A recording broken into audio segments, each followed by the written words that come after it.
तुम सोफा पे टांग चढ़ाकर बैठोगे और फिर तुम मुझसे पूछोगे, अच्छा ऐसे कैसे होता है, आप ऐसे कैसे कह सकते हैं? और मैं हाथ जोड़कर तुम्हारे प्रश्नों का उत्तर दूंगा। क्यों? क्योंकि तुम्हारे पास बहुत सारे फॉलोअर्स हैं, मैं भी प्रसिद्ध हो जाऊंगा।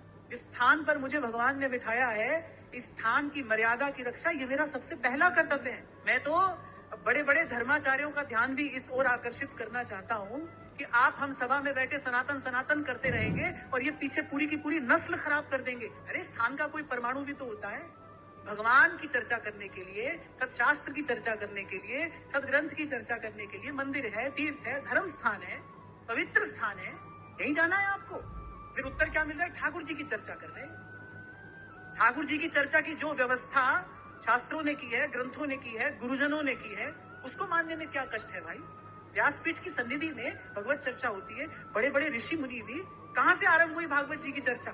बड़े बड़े ऋषि मुनि पहले सूत जी को व्यास आसन पर बिठाते हैं, फिर उनके चरणों में बैठकर विनम्रता पूर्वक उनसे प्रार्थना करते हैं कि अब आप हमको भगवत कथा लीलामृत का पान कराइए। ये रीति है ठाकुर जी की चर्चा करने की। कोई कितना भी सिद्ध प्रसिद्ध क्यों ना हो जाए, लेकिन जब तक मानव शरीर में है तब तक उसको विधि निषेध का पालन करना ही पड़ेगा और करना ही चाहिए। और मैं तो कहता हूं जो उच्च स्थान पर बैठा है उसको तो अवश्य करना चाहिए।